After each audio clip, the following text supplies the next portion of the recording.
Good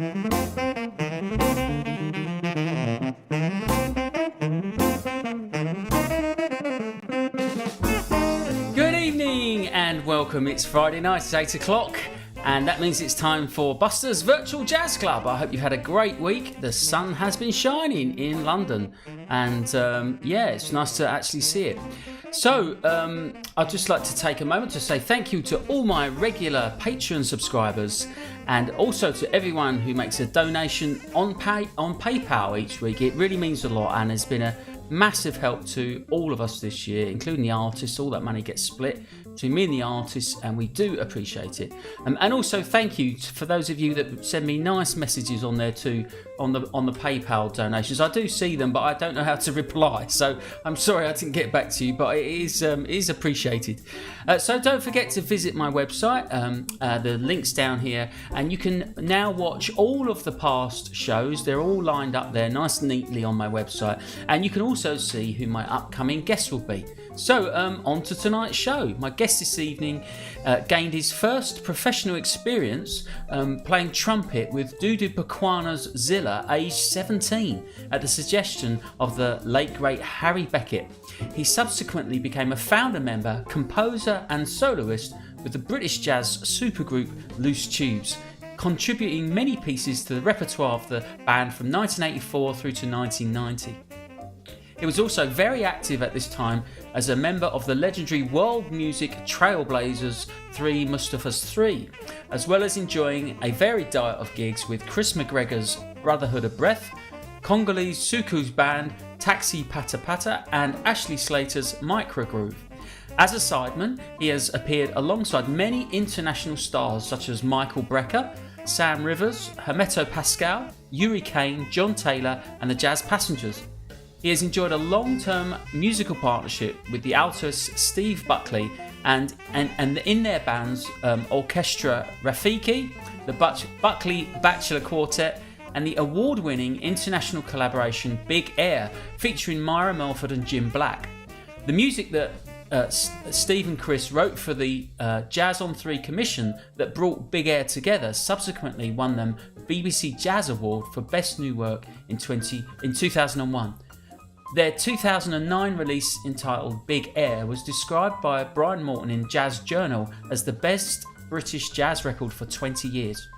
In November 2009, he was selected to receive the prestigious Paul Hamlyn Foundation Award for Composers. He currently leads 2 groups, Pigfoot, which is dedicated to reinterpretations of iconic repertoire from Mozart to Elvis, and also the chamber jazz group Zoetic, featuring fellow Loose Tubes guitarist John Paracelli, which he formed to play his own wide-ranging compositions. He also co-leads Total Vibration with Laura Jerd and Zone B, in which he continues his long and fruitful association with the altoist Steve Buckley. And I'm pleased to say he's here with us now, live on YouTube. Ladies and gentlemen, please welcome the very wonderful Mr. Chris Batchelor. Hello, mate. How are you? Hi, Buster. How you doing? Good to see you.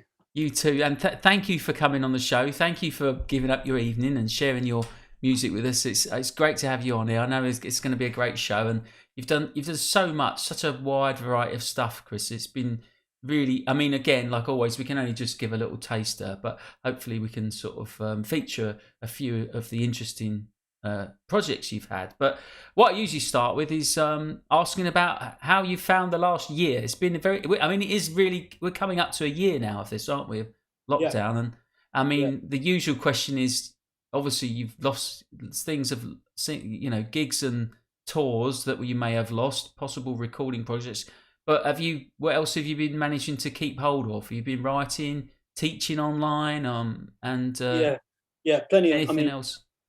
Plenty of teaching, online teaching, bit of writing, lots of just practicing. I mean, in my shed, practicing. But we did. I was due to have a pretty busy year. I had some nice things in the book. There was a tour exactly at this time last year. I had a tour with the new band with Zoetic, and we got a few dates into it, and then it all fell apart. Yeah. So I kind of started to reschedule that for this time, for spring this year, and then That's all been I couldn't imagine that it will be like in a year's time you still be in the same situation, So well, the same thing happened with us with Arcs, with Alison's band. Like we were in the middle of a tour, and it just the whole thing, and then we had a whole bunch of gigs that they said, well, it's okay, we'll just put it back a year. And of course, the emails are going around like last week, sorry. And then are yours being rescheduled? Because ours have just been pulled. Like literally 2 or 3 of the venues have closed. Yeah. So I'm just sitting tight really and see what's going to be there when we come out the other side. Really. Yeah. So it's not a good situation, is it? But you've got you do have a bit of teaching work you do, I know, don't you? And that's I mean, I work for Middlesex University. I kind of co-run the jazz course there. With Rob Townsend, and so that keeps me really busy. And then I do other odd projects so I've been into the Royal Academy to do a project there, and odd other projects, So I mean, the teaching keeps the wolf from the door, but I do miss. I really feel for the students. This we were talking about this earlier today, weren't we? Like, imagine like the first year students, and you're off to music college. You look forward to this moment your whole life, and it's a big deal, isn't it? Coming to music college, and then like no ensembles, no playing, and as you were saying, the drummers, they presumably can't even practice in their rooms. No. Roll up newspaper on the kitchen table. It's terrible, isn't it? Poor. I mean, I really do feel for them. It's a terrible for everyone, but jazz students feel it really acutely because it's such an interactive ensemble thing. It's collective music. Yeah, it's only so many essays you can write on how to play jazz, right? As you said, and you've got to actually just do it, haven't you, with other people? Yeah. But we'll get back there, and it'll all come back, I'm sure. And people will appreciate what we don't have now, and I think there'll be a kind of a little boom of gigs. That's what I keep telling myself. Even if we put them on ourselves, which is another option. No, we've got a few. I'll just say hello to a few people. There's some people in the chat box. Do say hello, folks, if you're out there. It's nice to know there's some people listening. Hello, everyone. Hello, there's lovely regular names there now. Pete, Steve, Luke, Laurie, and Paul are there. I hope you're feeling a bit better, Paul. Mary's here, Mary Padlock. Pete Gibbs, my mate, lovely trumpet player. I thought you might be tuning in. And Luke Richardson, a very successful author friend of mine. So do check out Luke Richardson on Amazon. He's got some lovely, very nice novels, fast-paced sort of thriller novels, well worth checking out. He's a great up-and-coming author. So do check him out, Luke Richardson. Anyway, we just. I mean, I can't remember who it was, but one of my guests was saying, well, we're jazz musicians, we improvise, don't we? We have to kind of, and we've always lived a bit hand to mouth, and we just kind of get on with it, don't we? And we find other ways to be creative and do what we can do and create projects for ourselves, don't we? Hence this whole thing for me as well. But it's great. It's a great thing to do. Just to present things on a weekly basis. You do a lot of work, I know, to keep it going. Yeah, but this is what we do, isn't it? We have to keep going. So, what I thought we'd start with tonight is we've got 5 tracks as usual, and we've got a couple of videos, and I wanted to start with this video of Zoetic, which is the new band that you're doing, and it's a very interesting. Everything you do, Chris, I always think you really all your projects are like really interesting kind of like sound worlds, I guess. I don't know what else. And I'm quite curious how you deal with going from one thing to the other and thinking about these different things, and like how you put yourself in those different musical situations. But you describe this as a jazz chamber group, which I think is really interesting, and the lineup's very interesting as well. We should probably just I don't know if you want to name check them, or I can do it. But I think on your point about the sound world and the different projects, it's to do with the writing. It's like right. If you have an unusual instrumentation, then can't do the kind of standard things that you would do if you had piano, bass, drums, Right. and front line. There are Right. certain roles, and you can get locked into certain approaches like that. So if if you have tabla instead of a drum kit Yeah. and you have trumpet and viola, then suddenly you're into another. The writing is directly influenced, by that. Or say Pigfoot, we don't have a bass player, we have like James Allsop on baritone sax. Yeah. So then you put the music together differently. And So, as an artist, is it something you think you've? I mean, I kind of probably know the answer, but just for the audience, like, do you feel yourself drawn to these things of like putting yourself in that situation, or do you think, or do you get an idea for like a sound world? You think, oh, I wonder what that would be like. I'd like to try that out, or is it, or also the other thing about writing is with jazz. We've talked about this in this program before as well, but I'm kind of presuming a bit here. But what I imagine is when you're writing for say Zoetic, okay, so it's Margaret Hasler on viola, it's John Paracelli on guitar, Steve Watts on the bass, and Paul Clavis on percussion. Now, I mean, so you've got viola, guitar, and bass, which in itself is very interesting because it's all strings, right? Yeah. So really, there's a wonderful sonority there straight away. It's like a string quartet, and I'm the first violin. Yeah. Right. Okay. Yeah. Interesting. But what's interesting is they're all very strong individual voices as musicians, as people, as artists. Yeah. And is that and I'm presuming, but you when you write, you're writing for them. You're not writing for guitar and percussion and drums. You're writing for John and Paul and Steve, aren't you? Yeah. Yeah. Specific. I mean, things. Margaret. Things grow out of the years of playing together as well. It's like John and Steve, and Paul have been playing with forever, and then with Margaret, who happens to be my wife, we played a lot, at home and playing through loads of music, and it started to tune in to get a sound, you get a sound together, and that's, also from a writing perspective, that's very different from having saxophone, trumpet and saxophone, the saxophone with all these overtones and everything, and the viola is very subtle, Well, I don't know. I might be off the mark here, but what struck me when I first heard this, and it's not in terms of even style, but just reminiscent of it. It did make me think of Miles Davis in the way you phrase on this. I thought it was quite interesting because you leave a bit of space, and there's this whole kind of sound world, and then you play these little statements over the top, and you've got this. I don't know. I'm not suggesting that you're necessarily channeling that. It's just how it just sort of made me think of that a bit when I heard it. Yeah. Well, I think Miles, was the phrasing was it's so perfect. It's so beautiful. Yeah. The sound as well. The whole thing with the sound, rather than lots of notes, just like one beautiful sounding long note can completely do the job.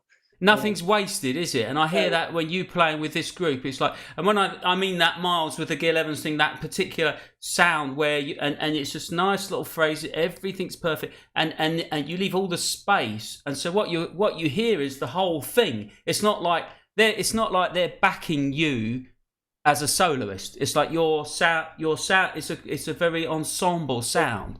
Yeah. I think that when I'm writing as well, I'm just putting myself in the picture. I don't think, I need to be in the front of the, I'm trying to make it a balanced thing, Yeah.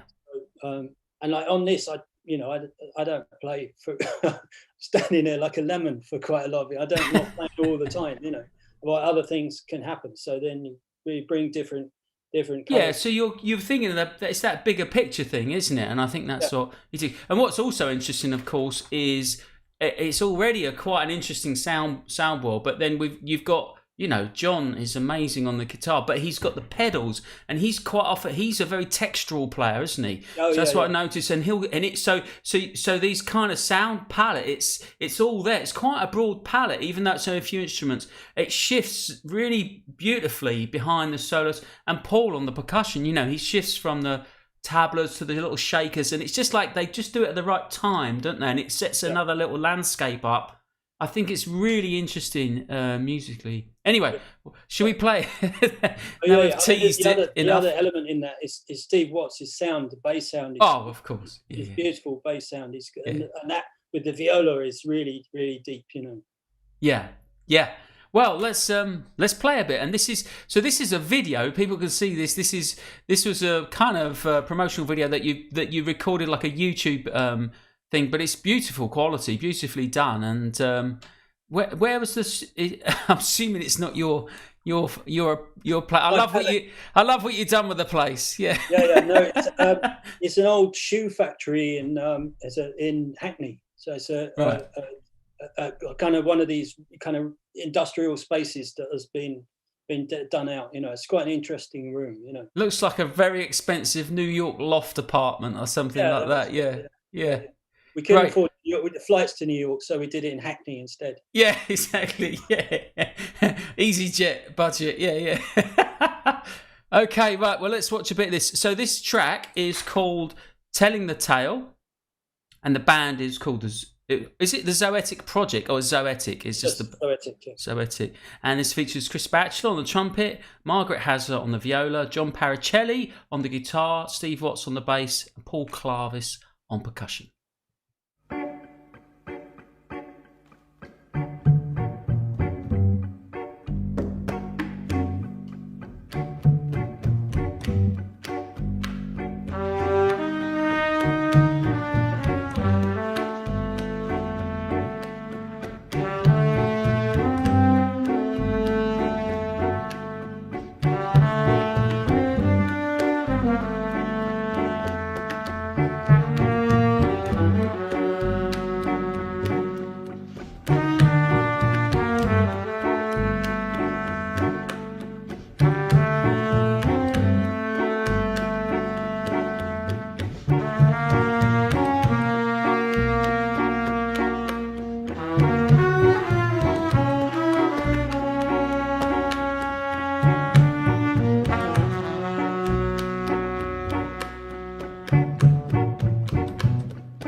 Wonderful. Yeah, that is Zoetic, and led on the trumpet there by my guest, Chris Batchelor. Beautiful, mate. It's a it's a really, really interesting band. That, I mean, stellar musicians, every single one, an all-star band. But like, again, everything you do, you really pick really nice, interesting projects that create kind of new sounds and everything in there. And I can see that as like a sort of like a movie track, soundtrack. Very like it's pastoral. They're like very sort of evocative and images and I suppose it's quite cinematic. Cinematic. That's the word I'm looking for. What you need is a Coen Brothers movie. Yeah. One track on the Coen Brothers. That'll do it. That's all. It's not much to ask for, is it? No. Why not? I think that'd be great. Cool, yeah, and so, well, we hope to see some gigs with this band lined up for whenever things get back to going again. So this was the band that you had the project that you got pulled from.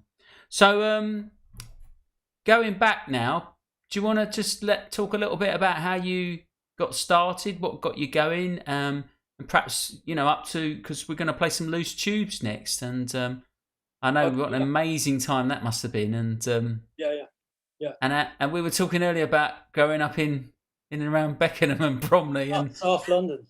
Yeah, the South London posse, which there is quite a lot of, aren't there, that ended up in Loose Tubes. Yeah. So where was your first kind of musical? Well, I mean, it was beginnings. My folks were massive music fans, singers like Sinatra. And my dad was a big jazz fan, was really Miles was his hero. Miles and Sinatra were like his two heroes. Not bad then, is it? Yeah. No, it's a good start. Yeah. And he took me to see Miles when I was really young. I think the first one was 71, so I was 9. And he took me to the festival hall, and that would have been like the Bitches Brew band, Yeah, wow. And then we went again a couple of years later. Went to the Rainbow in Finsbury Park. And there weren't many people there. It was pretty empty. It's just some hippies, and there was a funny smell, and I didn't really know what that funny smell was for a few years. Jazz Woodbines. Yeah.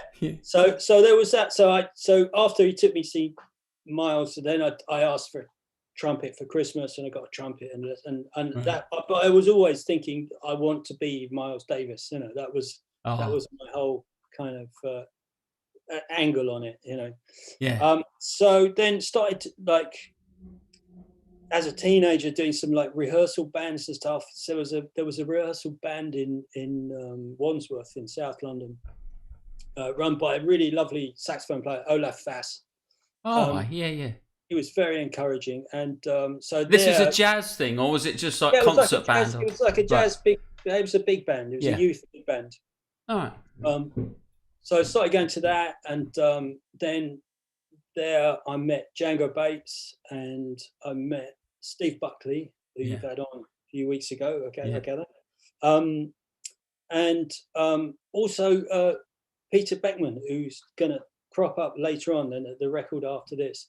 So we're all in this youth big band, and then we were the kind of the jazzers, kind of like noodling a bit and trying to. Django was already quite advanced. Actually, Steve Buckley was as well, and Steve was a bit older than us as well, and still is. And still is. He'll be pleased to hear that. Yes. At some point, there was a few gigs. There was like Woolwich Tramshed. There was a gig. There were these places, and Django started to get kind of people ask him to do gigs, and then he asked me if I could play every Friday in this warehouse in Rotherhithe, and he got this gig, a weekly kind of unpaid gig from Johnny Edge, Johnny Edgecombe. He was the guy who started the Profumo scandal, and was running this kind of illegal drinking club in a kind of squat warehouse in Rotherhithe, and we played every week. So we played opposite like Stan Tracy one week, like Don Weller. I think Bobby Wellings did it, but I was a bit scared of him, I think. and Dudu Pequana and Zilla played there, and Right. I'd already met Harry Beckett at a course, and Right. Harry had double booked himself for some gigs, and then he said, what are you doing on Wednesday, you know? And he gave me to Dudu. He said, this guy can do. I was Oh, still at school. I was like wow. 17, Yeah. you know. What time's the gig finish? I got to be home by 11. Yeah. Yeah. So it was a total baptism of fire, you know. But Wow. it's really, I mean, it's very exhilarating, you know, and terrifying in equal measure. But And sometimes when you're that young, you don't really you know, don't do know you? It's about, good, oh, this is nice, yeah, you and just can't tell how useless you are either. I'm Right? sure you weren't. So so I did. Yeah, I mean, I did before I went to Leeds to go to college when I was Right. 18. But I did half a dozen gigs with. Dude, there was a scene at the Greenwich Theatre as well. It was like Sunday afternoon thing that Johnny used to run there. Now I met John Taylor there, and When would this have been then? Would this like at the height of that whole, because the whole South African jazz movement thing of the you know, coming to yeah. London as refugees and Yeah, well, it was getting still apartheid was still going on, apartheid, yeah. and yeah, there was. I mean, there was, you know, the Blue Notes came here.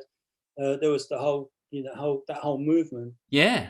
was kind of London based, you know. And was you aware of that at that time, do you think? Or these were just kind of people that you met at this kind of weird place in Rotherhithe Yeah, or whatever? And was it yeah, all kind of like yeah. conscious? I mean, I think because there was things like, I mean, later on there was like protests at the South Yeah. African embassy and all this. Yeah, I remember all that. Yeah, yeah. I wasn't so aware of it at that time, but I was really that just they had a massive effect. The vibe, the energy, you know. I know Yeah. Mark Yeah. Sanders said the other day that when he worked with Dudu said to him, he was drenched in sweat, and he said, when you work for me, he says, it's a 2 shirts gig.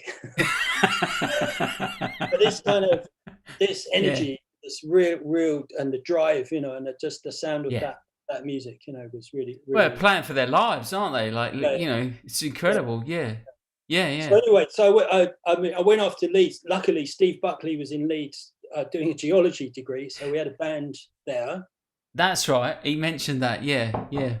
And then when I came back from college, Lewis Hughes was just starting, and it was just it was a rehearsal band to play jazz composers' material, and so Graham Collier was running it, and he'd bring in writers, John Warren, or he's brought his own stuff. Different writers would come in with their music, and then Django started bringing stuff, and then Steve Berry, and then I wrote a couple of things, and we kind of went our own way with that, and it started, you know, it picked up really quickly. And was Billy Jenkins involved at any point in this? Where there was some connection around there as well, was it?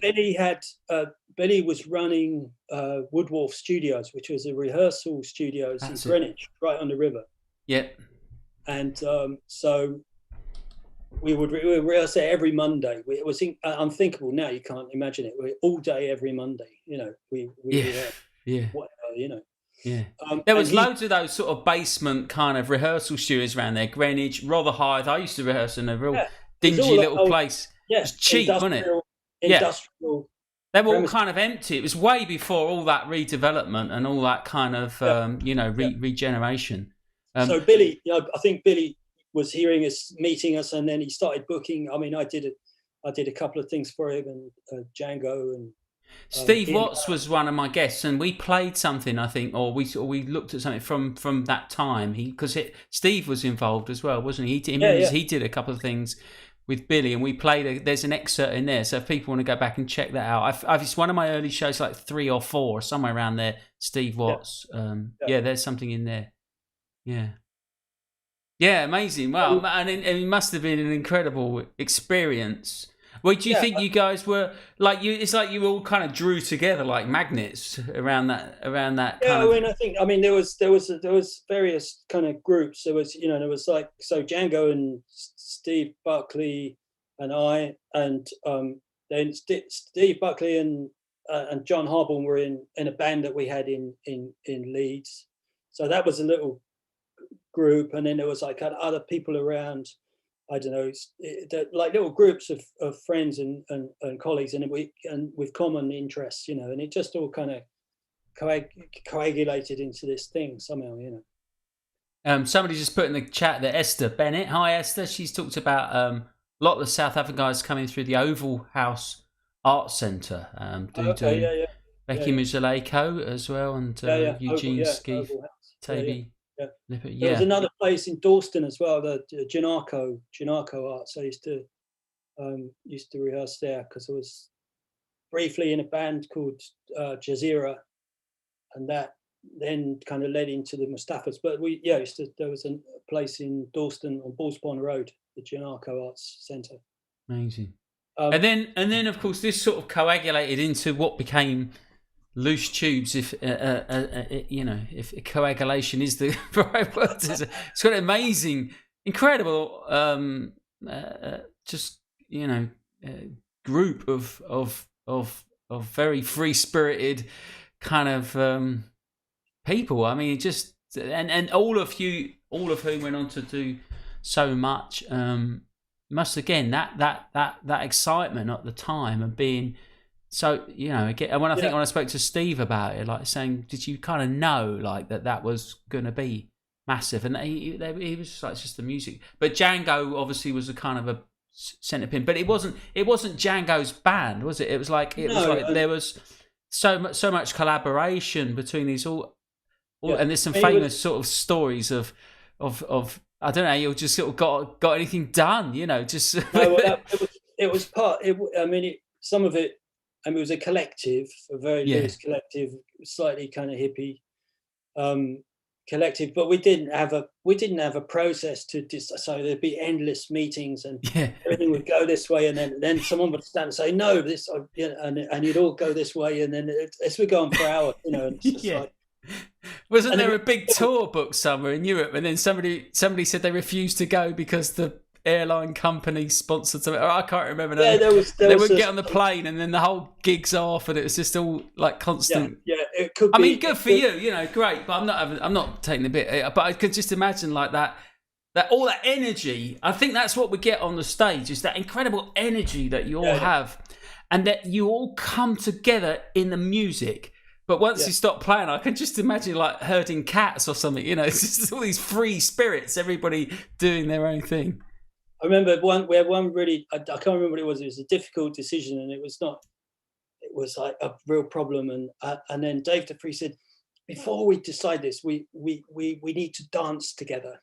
And he wanted us all to do this dance, and it's like, no, I'm not doing that. So other people were saying, yeah, we should do it. And that started a whole other thing, So it could be chaotic, but I think the sound came from a togetherness, like, because we did a lot of playing, we did a load of gigs, we used to rehearse like all day every Monday, whether there was charts or not. We'd just turn up and play and hang out. So there was this, it was at a core, at a musical core and a center, and that's like I say, it feels like you kind of, there was that connection, that it's just, it must have been like, it's like the planets aligned somehow to have so many. It's such a large ensemble where you had that unity musically, and it's incredible energy that you play. Well, look, let's play a track. So of course, and famously, the band got back together. There was a reunion in 2014. Was it as long ago as that now? Gosh, it only seems like we did another little burst. There was Ronnie's couple, like 2 years later, and that was that Dancing on Fifth Street. Was that the Ronnie's reunion thing? Yeah. So. But what was nice was there was some commissions, so there was some new music. So I had a chance to write something for the band, the mature version of the band. Right. So that was a bit of a blast to come up with a new thing. I can imagine. And you'd all done so much, to then come back together again. It's really something, isn't it? Actually, it was very nice to hear some of the old music played by like people who have got 20 years playing under their belt. It's like. Good point. Yeah. Yeah, it's going to be a bit different. 5 years.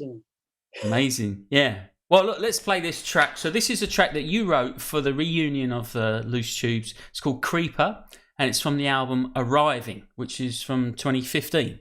Yeah.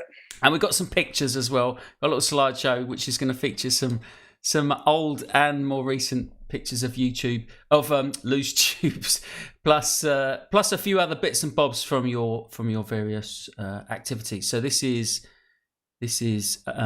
Creeper.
Thank you very much, Loose Tubes.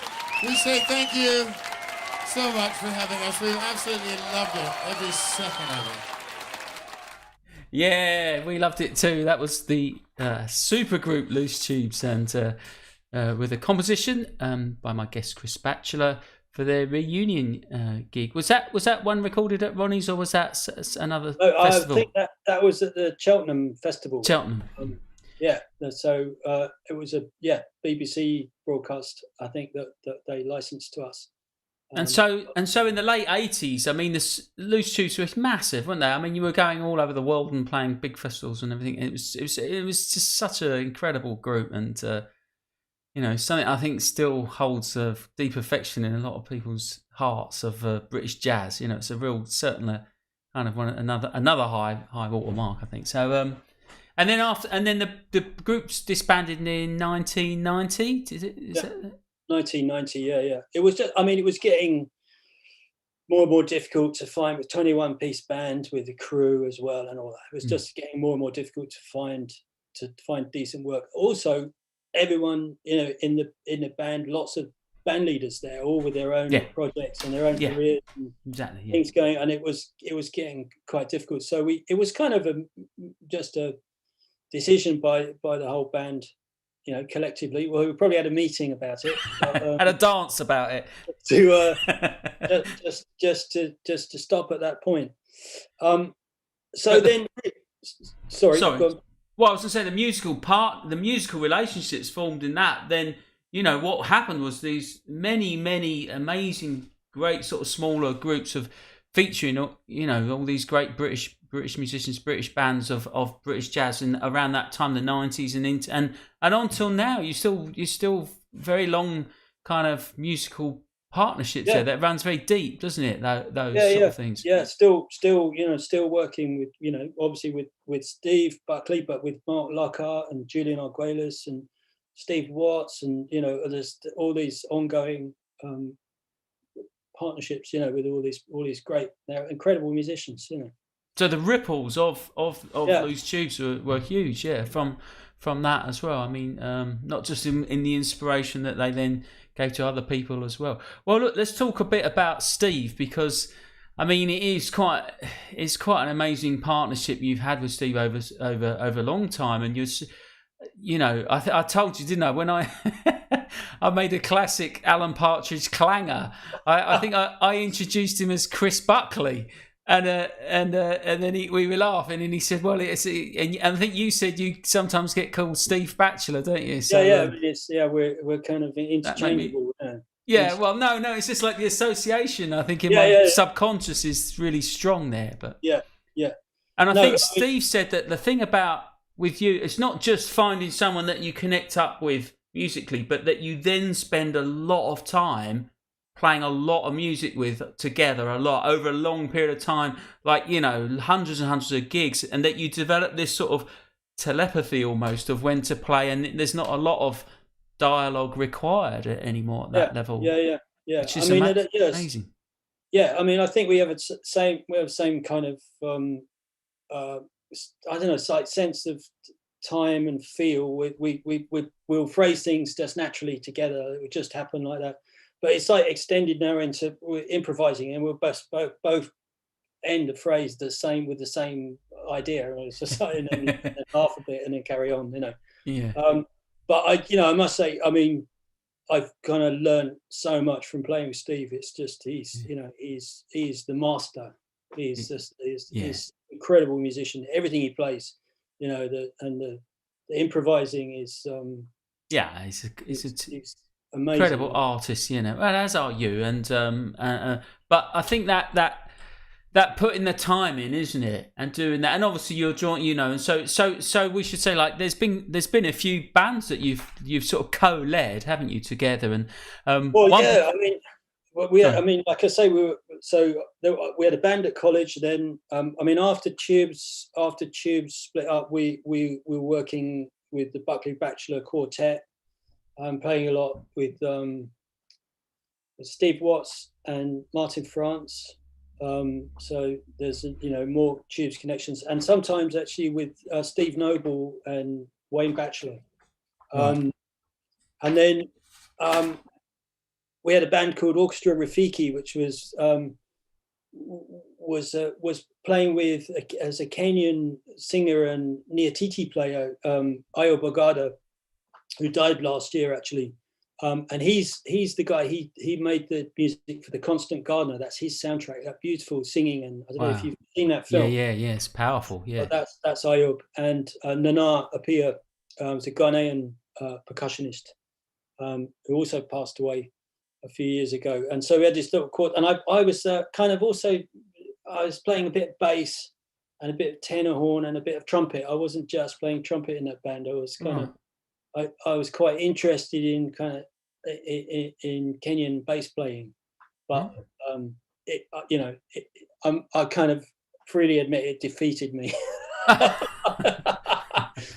So we had that band, and then after we made the Buckley Batchelor Quartet record, we were launching it, and our old mate Peter Beckman, who we'd been at Leeds with, he came back. He'd been living in Manchester, and he came back and came to the gig. And then we started talking about, it was the early days of Pro Tools, this recording software where it was very, very malleable, and you could do lots of things. And he suggested we do like a project with loads of horn writing, and then we would work, like we'd go in, record a couple of days of material, some of it improvised, some of it written, and then we'd work with him on setting up kind of pads and different sections, and he was more than a producer. He had a big input into we had no idea this software could do all these things,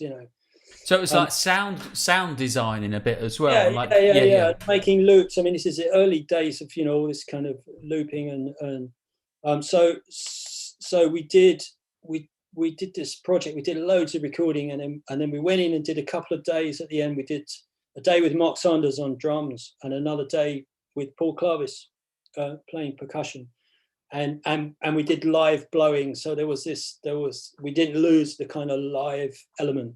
You're blurring the pre-record with the live as well, and interesting, very interesting, experimental. And we toured it in Canada. You could still at this time there was like British Council's support for. There was a Canadian touring circuit, and we went out and had a really nice trip playing this music. It was quite complicated putting it together as a live thing. Right. No more challenges. Yeah. With that.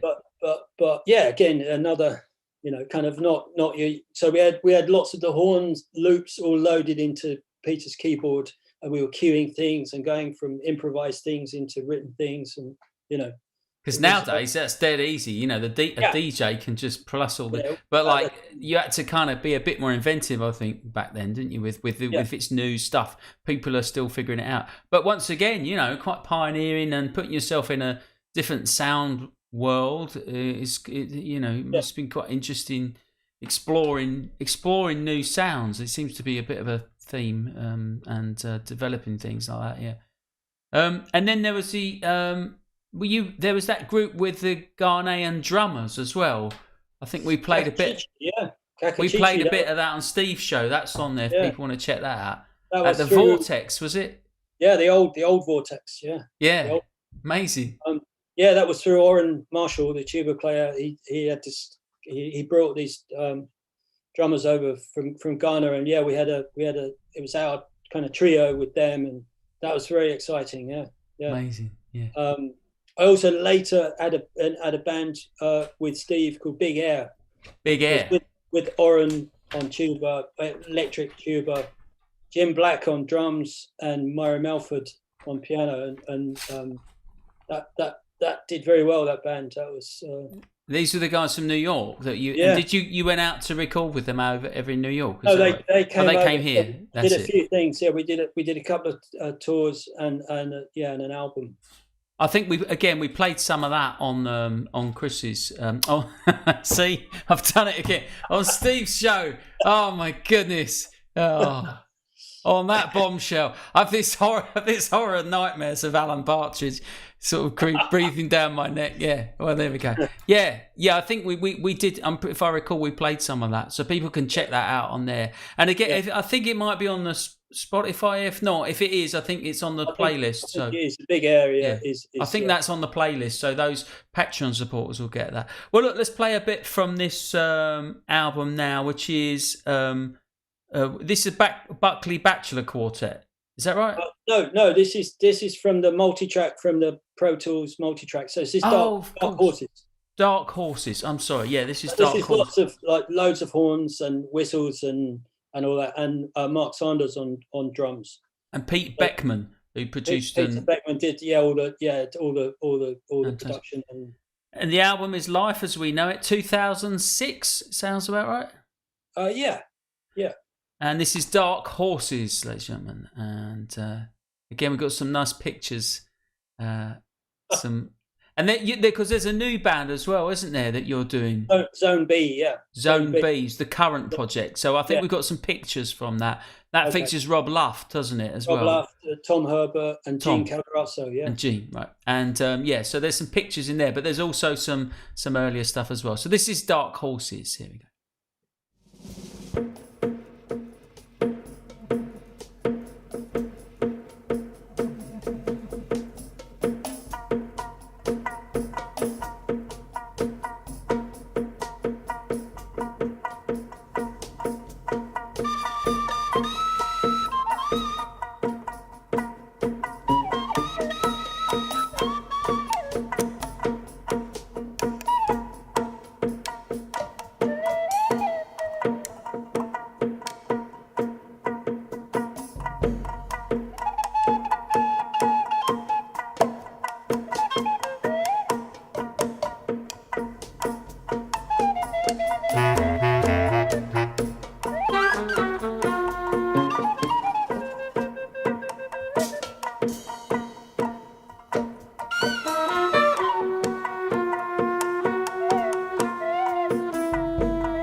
Yes, sorry, it slid down my chair. They're getting too comfortable. That was the Batchelor Buckley group with a very interesting project, Life as We Know It, and that album is on the playlist. If you Patreon support, you'll get that soon. So do check that out. So yeah, the old time's whizzing round. This is the trouble with this. There's always so much to say and so much to play. But we've got a couple more tracks before we finish. And I thought perhaps now we could talk, look, because that whole work with all the South African musicians, and there was another guy that you worked with more recently. He was a very significant musician, Tete Bambiza, who was the piano player from that whole scene. But he didn't come in exile. He wasn't in exile. He stayed there for the duration, which is, I mean, you can't imagine what that must have been like. But he did come over, and there was a project about, we think, 2016. You made this record, and how did that come about? Tell us a little bit about that.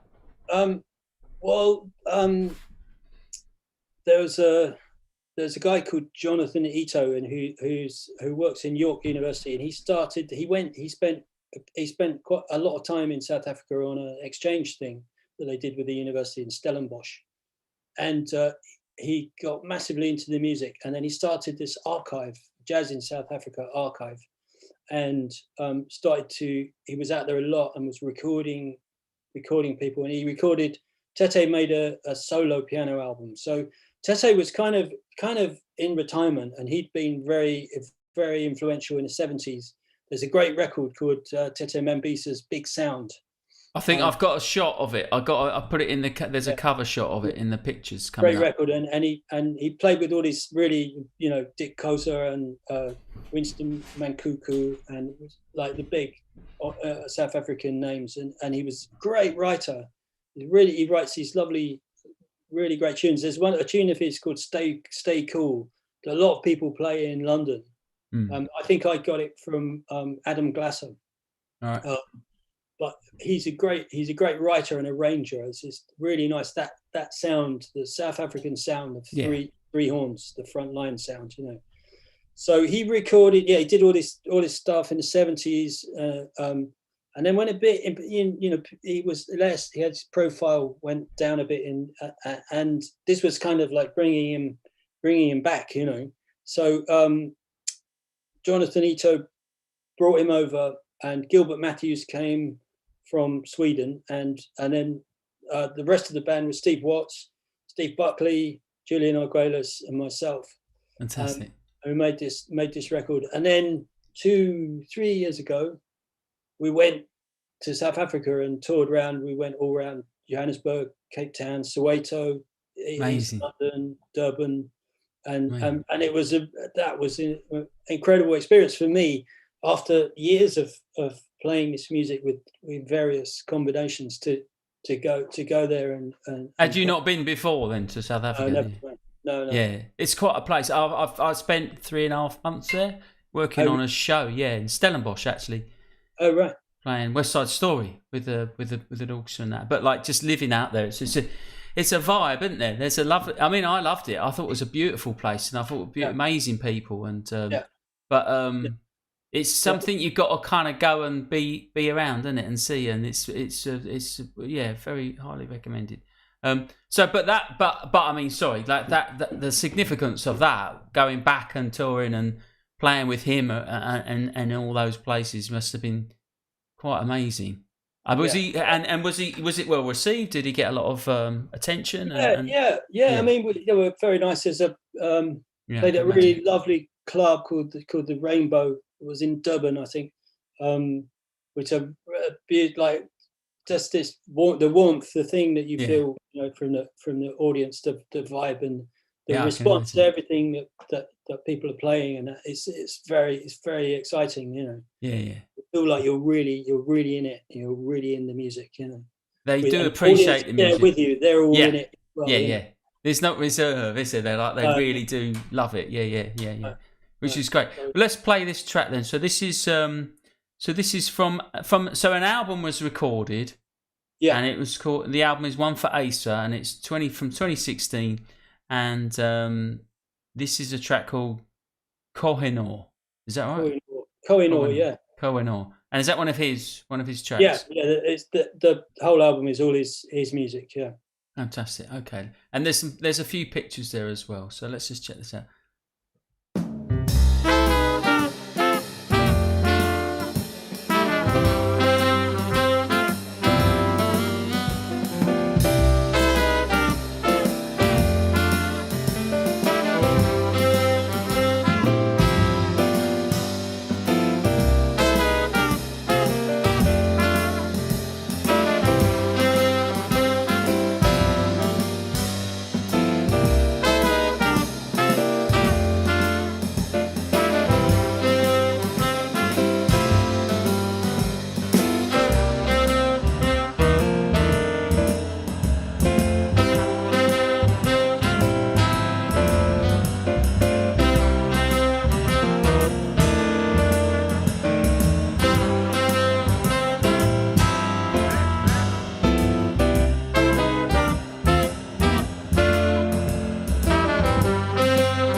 hope you're enjoying the show. I just want to take a moment to tell you about a new way that you can help support me do this, and that is through patreon.com. That's right, I've got an account now, so the link's below here, patreon.com Buster Birch, and if you go along to there, you can now make donations by Visa credit card, so you don't have to use PayPal if you don't want to do that. And the advantage of Patreon is that once you do it once, it will automatically deduct on a per show basis. So instead of having to fill in the forms every week, if you want to make a regular donation, then that will just automatically deduct straight to your credit card each per show. And that is hugely helpful to me, because it means I know that I've got a certain amount coming in every time I do a show, and that really helps me plan ahead and keeps the viable sustainability of the show going. There's 2 levels of sponsorship. There's my silver and gold membership. All of my Patreon supporters will get a big thank you personally from me live on the show, and the gold member sponsors will get an additional Spotify playlist which will be sent to you each week. It's something that I'm putting together. It's personally curated by me and will feature lots more albums by the guest artists each week. So it's a great opportunity to get to know this music much better. If you're really enjoying the show and you like the little tasters that you're hearing, that's a great way to get to know this music even more and enjoy in full comfort the full sound of the full albums. Thanks very much. Back to the show. Yes, that's right. Back to the show, and well, we're nearly finished now. We've just got one more track to play. I'd like to say a big thank you to everybody for tuning in, and say hi to everyone in the chat box. Hello, my old mate Tony Mills there. Nice to see you, mate, and everybody that's tuned in. We're not done yet, though. We've got another project which is a current project, which is a really, just such a fun band, and I think I've been to see you twice now live, and it's just such an exciting thing. And this is of course Pigfoot, which is how did this one come about? This is a very different sound world once again. Was this just like a brainchild? And I think so we should perhaps mention the musicians, which is Liam Noble and Paul Clavers again on the drums, and is it James Alsop on the baritone and bass clarinet. So again, you've got a very interesting mix there. So there's no bass, it's the piano and that, and then you play kind of, well, you explain it. I'll probably make a hash of it. We started out playing New Orleans music, so it's kind of like and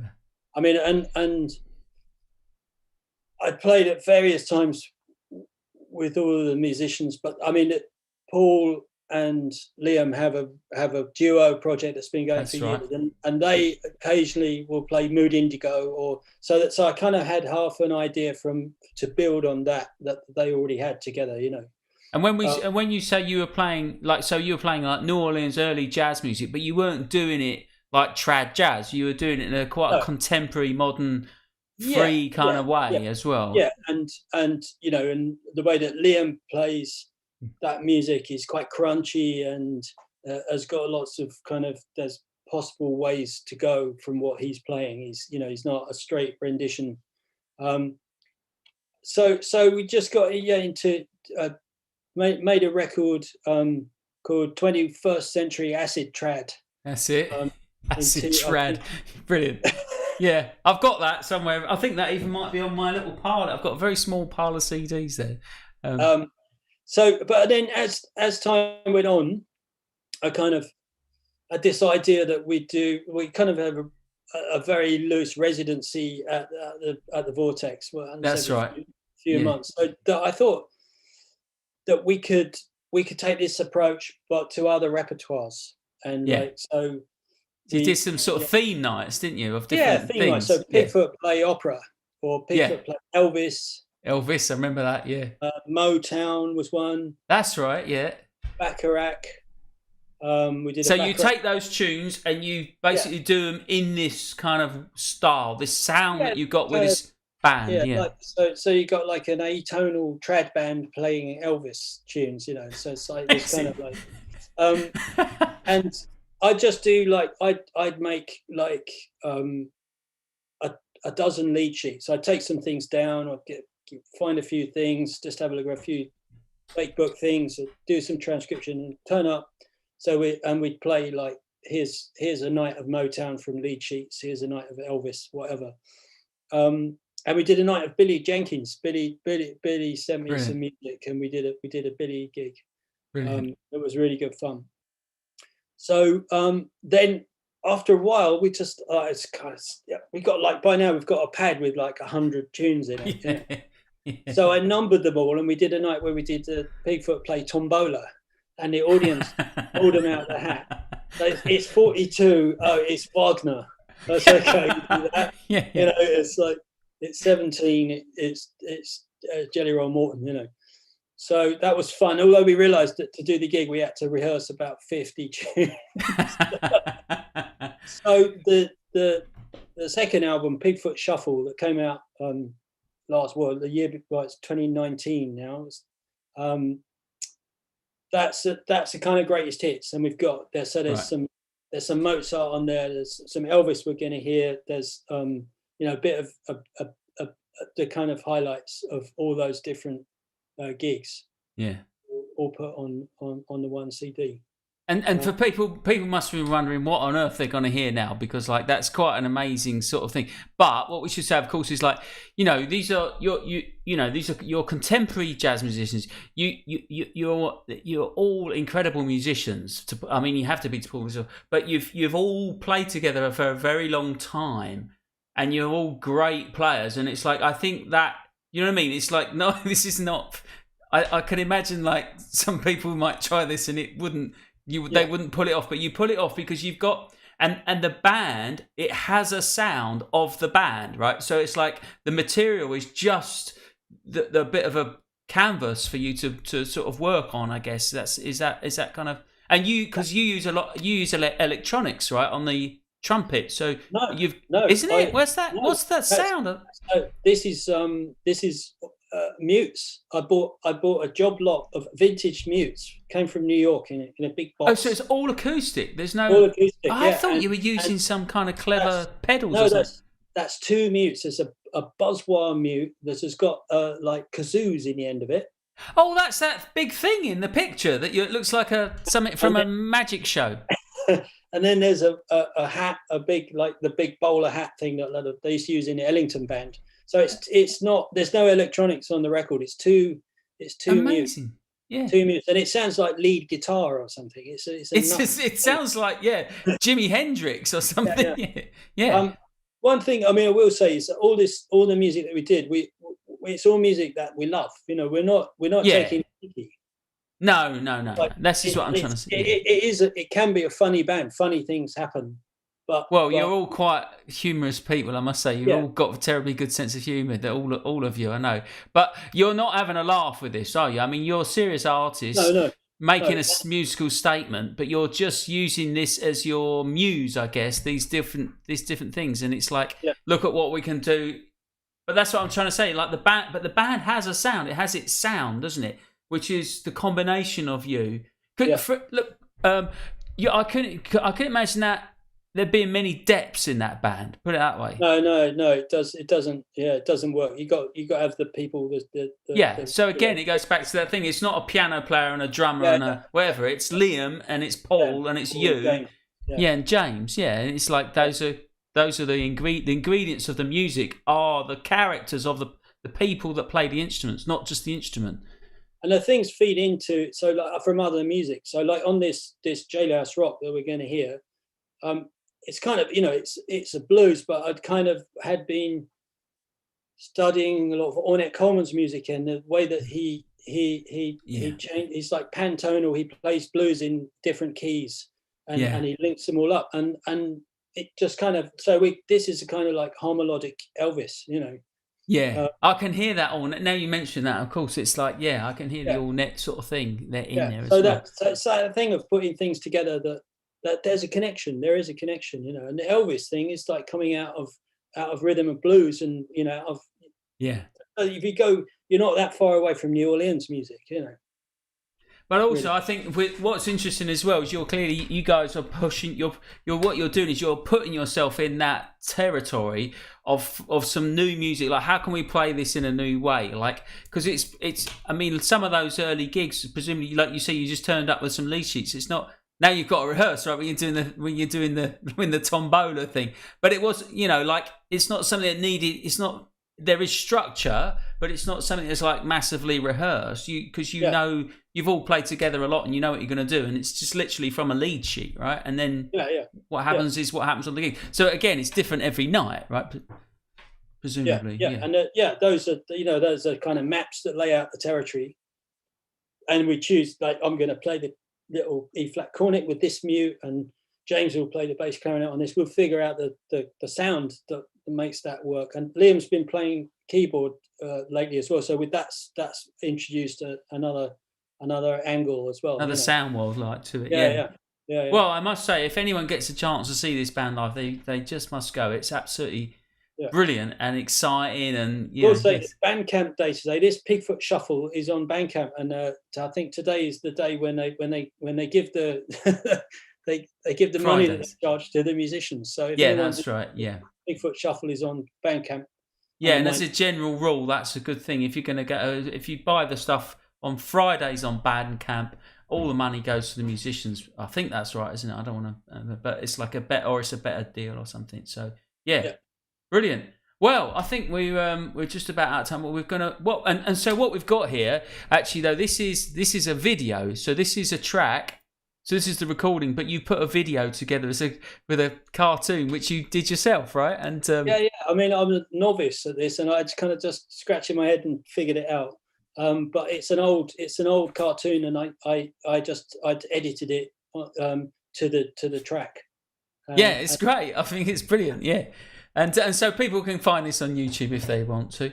And as I say, do check out Pigfoot, the band, and go to the Bandcamp page. Well, Chris, it's been brilliant, mate, as I knew it would. And thanks for coming on and sharing your music. And there's not time to play everything, of course. And we've had a very nice little selection there. And and good luck for when it comes back. I'm sure you'll be busy as ever. Thanks for asking. Thanks for having me on. It's been fun.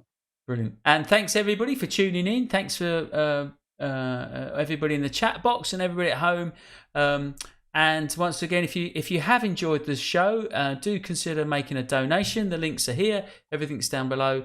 We can take Visa on the Patreon or PayPal. Also good for one-off donations.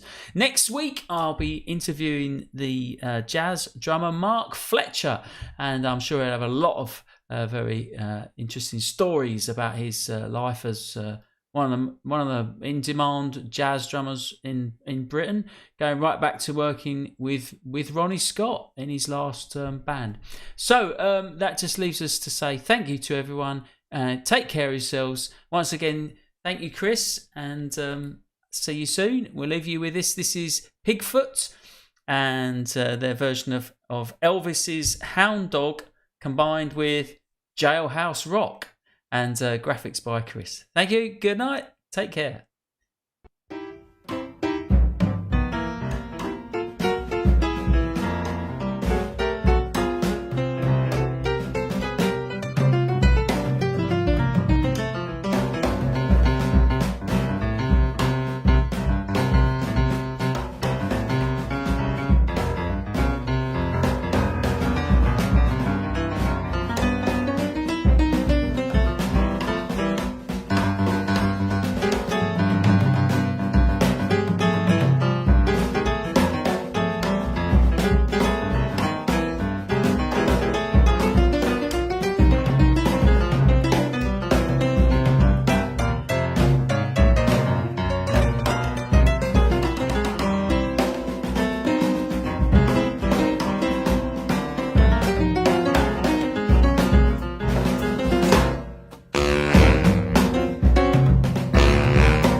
Bye.